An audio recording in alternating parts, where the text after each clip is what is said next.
Thank you very much. So everyone, you're very welcome today, and a special welcome to our panelists, Camilla, Leslie and Leon. As we're working through the chat today, can you please put any questions in the Q&A box, and I will bring them to the panelists on your behalf. And today's topic is thinking specifically about music, focusing in specifically on music and thinking about creative ways to be creative in the virtual space. And our panelists are Leon Reimer, who is a freelance conductor, Camilla Pia, who's from the music team at BBC Radio 6 Music, and Leslie Shaw from right here in Glasgow Celtic Connections. So you're very welcome, everyone, today. So I would like to start by inviting you each to say a little bit about yourselves. And I'll start with you, Camilla, and go around because you're closest to me on the screen. Sure. Hi, Anne, and hi, everybody. It's great to be here. Thank you for having me. I'm actually an assistant commissioner at 6 Music, BBC Radio 6 Music, which means I commission shows. I work with presenting talent and production to shape how the network sounds. And I also work with the head of the station as well to run the network. A little bit more about me. I worked in, a variety of different areas of the media since leaving uni, and also did quite a bit while I was at uni as well, at Glasgow Uni. Mainly worked in journalism and then TV, and most recently worked in streaming. I was led alternative music, basically, Apple Music in the UK. And I did that for about 5 years before I returned back to BBC Radio last year. And throughout my career, I've worked very closely with artists, record labels, and I'm really passionate about finding new talent, basically. So that's me. Ideal job, Camilla. Thank you. Leslie. Hi there. Welcome everyone. Good to see you all. And again, thanks for having me here today. I'm the festival manager at the Celtic Connections Festival. I've worked with the festival now for, I think this is 17 festivals I've been there for now. And this year I've been covering a maternity role, so looking after the whole festival this year, which has been really exciting as it's changed from the way that it has been over the last 16 years that I had been there before. I also do some kind of freelance work, doing some kind of tour managing in my spare time, and also look after kind of big commission pieces and kind of flagship shows that we have at the festival, like Transatlantic Sessions and the Grit Orchestra, of which Leon is part of as well. So that's a little bit. And on that note, Leon. Hi everybody, great to be here. Thanks for having me. I'm a freelance conductor, as Anne's already said. So I work with a variety of choirs and of all shapes and sizes and orchestras around Scotland and England at the moment. Although at the moment I'm obviously here in my flat, so I'm doing it all from over Zoom. We'll get into that. I came here to Glasgow to study for my undergrad at Glasgow University. And then I did a postgrad at the Conservatoire in conducting, and ever since then I've just been, I love the cultural scene here, and I just decided to stay and work here. Yeah. Thanks. And a really interesting spread, I think, of careers and parts of the business that the three of you work in. So I think that's going to be really, really useful for some of the questions coming in. So the topic, I'll just go to the topic of the conversation first of all, which is creative ways to be creative in the virtual space. And then I see some questions coming in from students already. So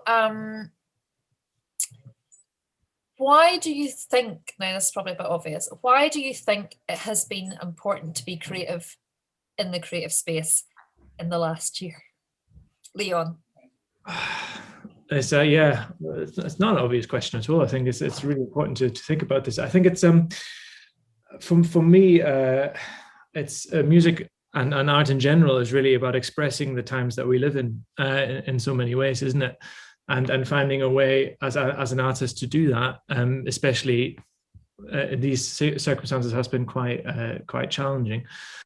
So to overcome that and to find new ways of doing it has been really the process that I've really enjoyed. And I think knowing I've asked some of my choirs and orchestras I work with for feedback on how they enjoy making music online at the moment before the run up to this. And most of them said It's obviously not the same as before, but it's so important for their mental health and for socializing and all such things, to be involved in such things. And yeah, that's just a couple of reasons I think why it's important. Leslie, you, as you say, are one of the organisers within Celtic Connections, which is obviously a festival. Could you tell us a little bit about how you managed to pivot your in real life physical festival to be in the virtual space?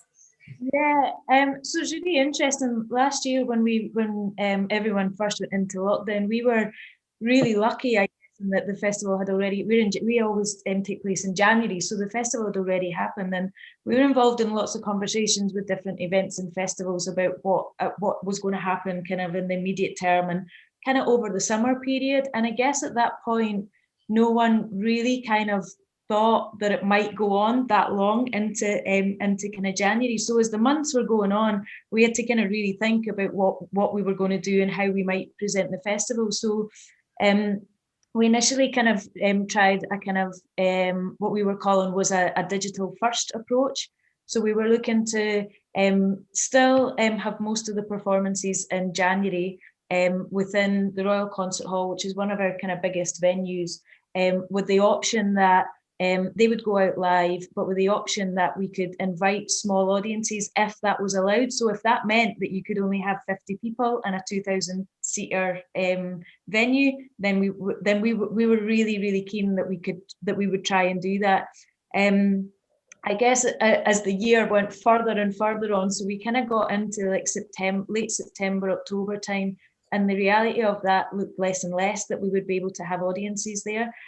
So we kind of consciously made the decision that we were going to kind of pre-record our shows. So they became kind of pre-recorded programs rather than kind of live gigs. So I'm not sure if anyone in this chat today managed to catch any of the festival, but we, in a kind of normal festival, we've got really kind of high, I'm trying to think of the word, production values, and that was something that we really wanted to kind of replicate online as well. So we made sure that we kind of had the same kind of crew and people like that kind of working with us, and worked in partnership actually with BBC Alba, who shared some of our content, and we were able to kind of share filming and things like that. So that kind of partnership working was really useful for us as well. Camilla, I wonder if I could ask you, given that the organisation you currently work with, Six Music, operates in a digital space anyway, were you quite insulated, or did you still have to think of ways to be creative in that creative space as well? We definitely had to rethink a lot of ways of working. Yeah, I mean, radio keeps going. Like, sadly, a lot of festivals have stopped and live music has stopped. So with radio, that's not an option. So we kind of had to work out how to work with reduced teams in live settings. We had to work with some, people filing shows from home. Some are pre-recorded, some are live. So we really had to rethink the structure of the network, basically, and figure out what was deliverable in a pandemic, essentially. And I think it's important to say as well that, like, radio is really about companionship at the moment. And we found that with our listeners, like, they're responding so much to what's going on the network. Like, whether it's, we've had a Mogwai session this morning and, brought people to tears. So we realized how kind of important it is to keep things going and to give people a sense of normality, I suppose, in this crazy time, and to give them companionship as well. Yeah, thanks. I think that's been a really nice insight across the board, and obviously, although we've all experienced it, on the outside, it's really nice to hear that from those of you that are in the industry about how passionate you are about making sure that there is music for the rest of us to listen to. So for that, I thank you. So there's a couple of questions that come in. So I'm going to target at who I think is the most appropriate, but if any of the rest of you want to chip in, please feel free to do so. So Camilla, I'm going to stay with you. So this is a question about record labels. So advice in contacting management labels in a way they will want to take time to look at demos, and also songwriter and singer wanting to release music but doesn't have the means to produce myself. Any advice? Well, obviously I haven't worked at a label, I've worked with labels, but I think I think it's easier than ever to do your own thing these days. Not, you know, a label isn't the answer to everything. So I think was the first question about kind of getting in touch with management and things. I think you can do a lot of it yourself. Like, I know a lot of artists who just upload their music and then develop their social following. So in terms of how you reach them, wow, that's really, really tough. I mean, obviously now you can't just kind of go up to somebody at a gig or something, can you? Or just kind of make connections that way. I think it's tough. So I would really focus on, at the moment, while we're in this situation, just working really hard on what you're making, and making that the best possible. And then getting your social following up and kind of connecting with people through socials, basically. And sorry, what was the second question? Was it about the second production? one was a songwriter and singer wanting to release music but doesn't have the means to produce myself. Any advice? I think asking around within your network, your social network, to see if someone knows a producer, or because, you know, that's the way that you kind of develop as an artist, right? So it's like, I think checking in and seeing if you've got friends that could maybe do it for you, or could give you some advice. I also know there's loads of tutorials and things going on at the moment, like online. I've been to quite a few Zoom sessions, various creative Zoom sessions on production, on like songwriting. These things are happening. So, and they're happening for free in some places too. I know some people are charging, but I think it's worth looking online as well, because artists are kind of hanging around at the moment and kind of wanting to impart their skills to others. So maybe do some research into that if that's helpful. Thanks, Camilla. And one particular resource is called Future Learn, and they do a lot of courses for free on all sorts of anything and everything. And I completely agree with that about building community. Yeah, I think that's definitely the way forward. Leslie, a question here for you. How did you get involved in Celtic Connections? Does a passion for folk music, knowledge of the history of the Scottish scene help in getting involved, or are skills in management and PR more important? Yeah, well, I'll be honest. I was really kind of brazen and walked over to I was in a kind of short-term contract doing research work at Caledonian University on festivals and events. And I knew that was coming to an end, but I also knew that Celtic Connections was about to start. And instead of getting one bus home one day, I popped into the concert hall and said, "Hi, do you guys need a hand? You've got a festival coming up." And they did. And 17 years ago, and I'm still there. So I think for any kind of festivals and events, it's really kind of putting yourself out there, and don't be shy. Kind of go and ask, and volunteer for as many kind of things as you can, and not necessarily always what you're interested in, but kind of just a real kind of variety, so that you've got that kind of portfolio. I also, previous to working on Celtic Connections, I went through a phase of where I thought I really wanted to work on sports events, and the Commonwealth Games were in Manchester, and I was like, oh, I want to work with them. I want to work with the BBC there. I'd never done any kind of work with any event in my life before, and I called round the houses and phoned all these different BBC departments, and ended up with a job as a runner at the BBC, at the Commonwealth Games in Manchester. I was basically given water to camera guys and directors and photocopying and things like that. But it was a foot in the door, and that was something that I could then use when I did go and knock on the door at Celtic Connections and say, "Hey, do you need a hand?" And say, "Hey, well, I went and worked on this amazing event." And yeah, I was photocopying and delivering water and things, but it was kind of being part of that and kind of knowing what's around. So I think it really is kind of about variety, kind of getting yourself out there, and don't be shy to ask to help, or to ask for a job, because you might just be lucky, like I was at that point, and they did. So it's about making your own luck to a certain extent, isn't it, Leslie? Yeah. So I'm going to put this next question to you, Leon, because I think you probably will have a nice insight to it. For smaller bands and artists, it's been really hard this year to promote their work and continue creating, because there are no gigs and no money coming in. What do you think the best way is for smaller artists to promote their work? That's really tough. Yeah. I mean, I've been lucky in the regard that, from my experience, the works that we've done, these are already relatively established ensembles, or in a group. So, for instance, at the University of Glasgow, where there were specific departments in charge of promoting, so I didn't actually have to worry so much about that too much. So I'm not actually sure if I'm the best person to ask about this. I was more in the creative rather than the promoting aspect of things. But yeah, sorry, I don't really know. I don't want to say anything that I regret. So Camilla or Leslie, could you comment on that? I would maybe suggest that if there's a kind of bigger artist that people know who are doing kind of online show, whether they can get, like, maybe I would maybe advise kind of getting in touch with them and seeing whether there might be an opportunity for like an online support slot in the way that you might have a kind of live show. So that might be something that you could tie into for kind of up and coming bands. I think it is quite difficult at the moment because the current restrictions are for professional musicians. So if that's not your kind of main job or kind of main source of income at the moment, then I think it is quite difficult to kind of get together for kind of newer bands. But that's certainly, I think, would be one way that I might try if I was kind of starting out to kind of get out there online at the moment, is trying to tag in with some of the kind of more established artists.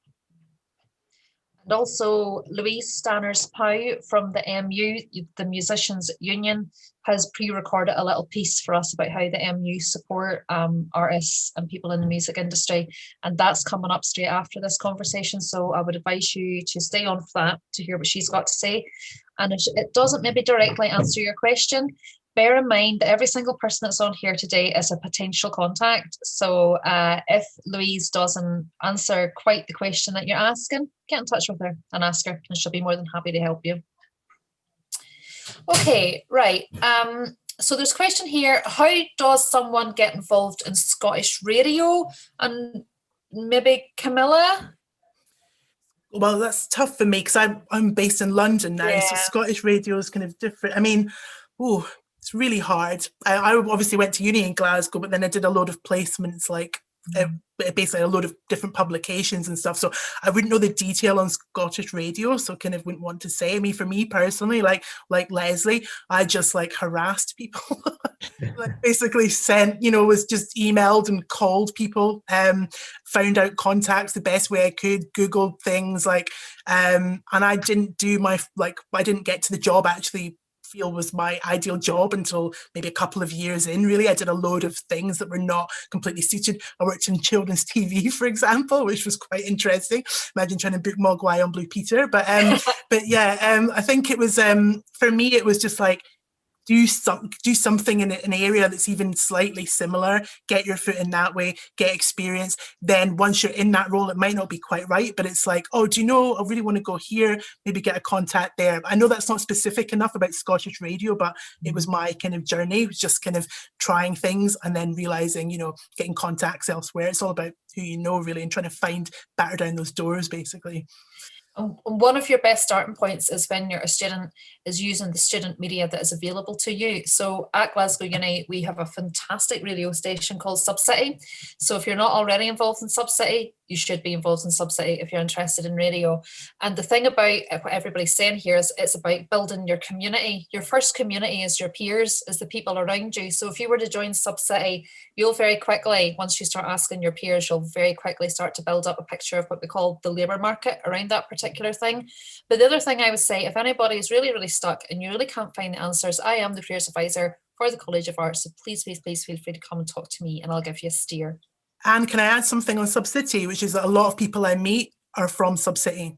Is that right? They started out as Subcity, yeah. And it's interesting because nobody really knows other kind of university stations like around the UK, but a lot of my colleagues at Six Music know Subcity because so many people came from there. So it's a great place to be involved. Brilliant. And I completely agree with you, Camilla. It's a really, really, really professional outfit, really good. Okay, again for Camilla, what is the main medium through which you scout talent? Social media, YouTube, gigs, etc. So is this music talent or presenting talent? I guess I can kind of answer both. Yeah, maybe both. So music, wow. So like social media, mainly I find a lot of the artists that I love through social media. I kind of I still look at blogs sometimes. It's kind of interest, but maybe less so than maybe less powerful than they used to be. So, and tips from friends, like that's always a good way to find music, and people that I trust and follow on social media. I have a sort of community, I suppose, on social media. It's not just my friends, it's like people who I like their music taste. So they, through recommendations, basically. So that's the main way that I find music. Through presenting talent, I think it's just keeping an eye on kind of what's going on at like across radios. So whether it's like looking at what NTS are doing, or what this Clyde built radio as well, I know in Glasgow that's really good. Like I listen to a lot of radio shows from all across, not just the BBC, but you know, across the world really. So just to kind of hear new voices, because that's what I'm really passionate about. So yeah, those are the main ways. That's helpful. And a piece of advice I once heard, it was in relation to television, but I think it applies here, is don't wait for somebody to give you permission to create content. If you can't get your voice on a established radio, record yourself anyway, do a podcast, you know, make your own content, and then you know you can send that. I don't think it matters if it's like, you know, 10 people following you, as long as you're starting to kind of practice out the skill around it. So don't wait for permission either, just start creating content. Any specific advice on getting your foot in the door, and specifically music journalism or media as a graduate? Who's that to? Anybody feel they can answer that? I mean, I used to be a music journalist, so you have to hear my voice pouring on again. Sorry. Apologies to the other two. So, I mean, music journalism. So it might have changed because it was quite a while ago when I was at uni, depressingly. But yeah, I did a load of placements actually, like while I was at uni. So I during my summer break, I kind of went to like harassed someone at the List and kind of got a placement there. Also did a placement at NME and a lot of the music magazines at that point. So, and then after you've done that placement, it was just keeping in touch. Like once you've got those email addresses, then you bombard them with your work. Like, you know, you don't get too annoying about it. You're polite, but it's like, you know, you take advice. You're like, you know, you write things and then you get feedback on it, and just be really open to feedback, open to meeting as many people as possible. But for me, those placements were vital, and actually worked, like I was freelancing for the List by the kind of end of being, I was at uni and also freelancing for the List. So then once I left uni, that was just what I could then carry on doing. So that was helpful for me. Thanks, Camilla.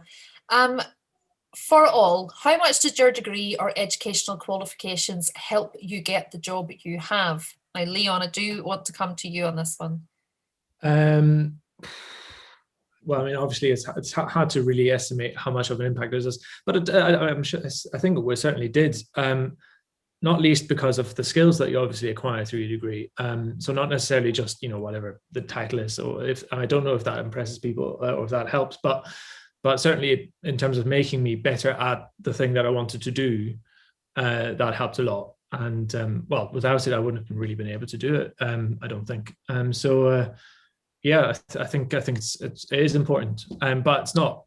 I don't think it's. I mean, I come constantly across people who've actually come from a completely different thing into the music world. So it's not essential, but yeah, important and very helpful if you can get it. Yeah.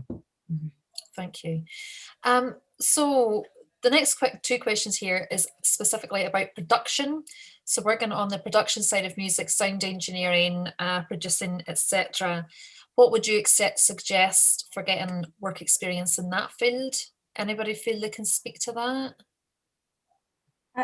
I think just like Camilla, that if you can get a placement, then it's kind of I think for a lot of these roles, that if you can get a placement, whether that's volunteering or a kind of work placement, but getting that kind of experience and just getting a foot in the door and making those initial contacts is kind of the way to do it. I know that I went to Caledonian University, and I know that they've got an audio department there, and they kind of work with Celtic Music Radio. I think they do some things with them as well. So I think like just any kind of way that you can try, and whether it is volunteering or a work placement, to try and get your foot in the door and make those initial contacts, I think is the way to go. From a more generalist point of view, there's a website called prospects.ac.uk. And you can go into that. There's two ways you can look at job profiles on there. And one is by going, what can I do with my degree in music? Now, even if you don't have a degree in music, just forget about that temporarily, because when you click through, what that does, it sets you all of the, so shows you all of the jobs that sit behind that in production and sound and all the different breakdowns of jobs. And I think sometimes when you look at a big sector like music, here we have 3 people working in music, but all in 3 very, very different job roles and in different environments. And I think something like that helps you to drill down into some of the job profiles that are there. And whenever you drill down into the job profile, for example, production, it gives you all these click-throughs to where you will find that specific information, where you'll see those kinds of jobs advertised. So it's going to take you away from the generalist job sites and internship sites and take you to these really, really specific ones, which you would never know off the top of your head because they're so niche. So I would definitely suggest that if you want to drill down into the jobs that sit behind this big, broad music, you'll prospects.ac.uk, what can I do with my degree, music, and then you'll start to see a breakdown of different job profiles that sit within the industry. Okay, hi there. Wondering what everyone's opinion is on whether it will be possible to organise socially distanced shows as we get closer to summer. As a recording artist, I have been trying to book shows, but the likelihood of them happening seems slim. Any insights on ways to rethink the live experience to make it possible? So, right, I think we have 3 strong voices here in that. Anybody want to start off on that one? Yeah, I can go. I think that summertime is still a bit ambitious. I think realistically, it's going to be towards the end of the year, at the kind of earliest, before we kind of see some kind of live performances with audiences again. I think in terms of budgets alone, it's really difficult financially to make a kind of socially distanced event work. Because your costs are still the same, but your costs are still the same or more, but the income is a lot less than what it normally would be. So I think that for the summer, it is still kind of looking towards that kind of online or even maybe some kind of hybrid type event with a kind of really small audience. But yeah, I think unfortunately, that's my personal opinion. I can't see it this summer, the way things are at the moment. Leon? Yeah, no, absolutely the same. I mean, fingers crossed. In fact, some of my ensembles, we've set ourselves provisional like end of May dates, but we're all being, that's just so we have something to work towards, but it's not really going to happen, I don't think. And like, I mean, lots of ensembles have tried social distance, orchestras have tried to social distance themselves on stage, and that kind of works. But if there's no audience, like Leslie said, obviously from a budget way, that doesn't work. And also, actually, the audience is really quite vital for any performance, and as much fun as it is to make music with everybody else, of course, that's fantastic. In real life, the audience is a big chunk that's missing, and it would be great to come back to live music with somebody to actually react to it live, not later on. Camilla?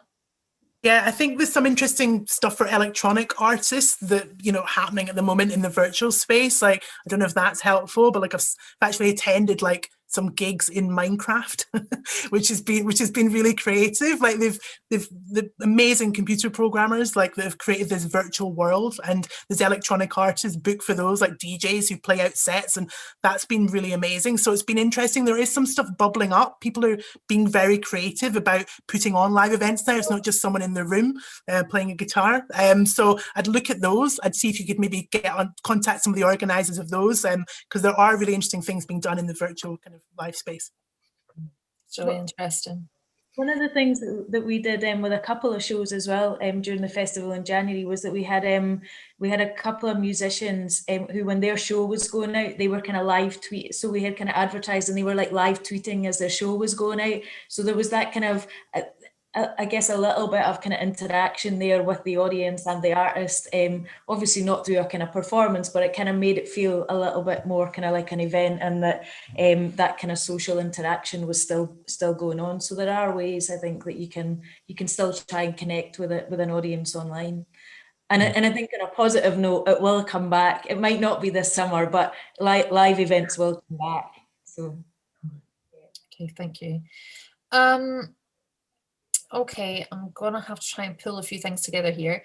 I'm really struggling to get a music internship placement, especially as a final year student. Any advice on this? Well, Sorry. I guess, sorry. Oh, sorry. I'm really struggling to get a music internship or placement, especially as a final year student. Any advice on this? Leslie?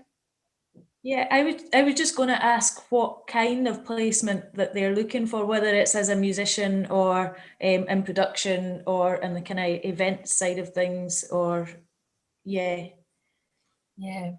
Yeah, so I think for that question, it's a case of go to something like Prospects, look at, if it's production or whatever, follow all the click-throughs for that, and that'll get you started. Because sometimes the hardest thing is looking in the right places, making sure you're looking in actually the right places. Camilla, what's the best way to get radio stations to listen to and to play your music? Wow. Send it to them.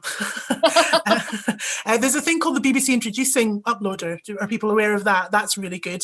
Basically, you can upload your music onto this uploader, and it gets sent to local radio stations who then will listen to everything and then play it if they like it. So that's a really good way.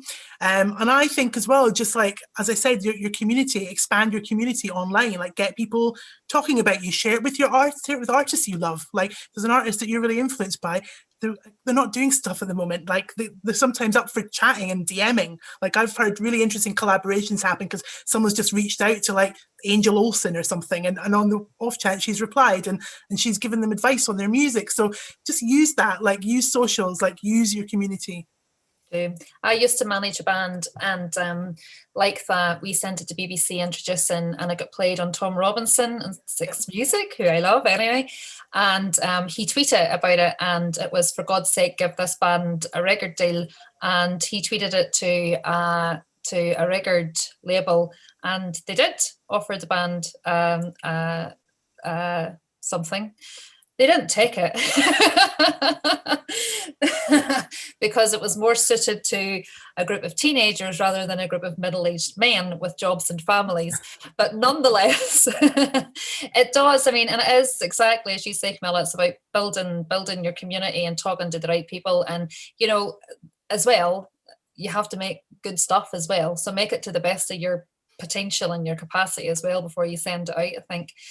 Now, there's a few questions left here, and I'm really, really sorry, but I can't really get to all of them. But it is about this kind of idea about getting internships, about getting your music out there. So the MU is coming up next, and definitely Louise, I think, will be able to give you some insight into those kinds of things. Any follow-on from this, I would suggest, is really using the Prospects links, which I've spoken about in this. And just, can I go around the panelists and just ask you for one last word of wisdom for the students? Start with you, Camilla. I think just make stuff, keep making stuff. Don't take no for an answer. Keep pushing, be ambitious. Also, don't worry if the first thing you go for and you get is not right for you. You'll learn what's right for you as you go on throughout your career. So that would be my advice. Like, try out loads of different things and it will help you focus on what you want to do. Fab, thank you. Leslie? Brilliant advice, Camilla. Yeah, I think just exactly the same. I think it's about getting out there. Just ask people. Don't be shy. Ask if you want a placement, if you want work, if you want to volunteer. Just get yourself out there and get as much experience as you can, kind of across the board. And again, not necessarily on the path or the role that you think that you want, but just get as much experience and a kind of as broad a range of experience as you can, and you will find your path along the way, and you'll find out what you like and what you don't like in that road. So yeah. Thank you, Leslie. Leon? Yeah, exactly the same as Camilla, and Leslie's just put it. Be open to new experiences, because so often when I've started out, I just, almost not quite at random, but I applied to anything that I could basically see myself do that job. And a lot of the time it was not necessarily stuff that I wanted to do, but that I then actually ended up really enjoying, and I'm now doing more of because of that. So, especially when you're leaving your undergrad degree. You know, it's really a wide open world out there, and just get stuck in, and don't be afraid of trying something that you may not think you may like, because it may just be the making of you. You never know. Great advice. So be brave, everybody. So thank you very much, Camilla. Thank you very much, Leslie. Thank you very much, Leon. Thank you very much, students, for coming and asking your questions. Please stay tuned if you want to hear what Louise from the MU has to say. Good luck, and thank you again to our panelists. Cheerio.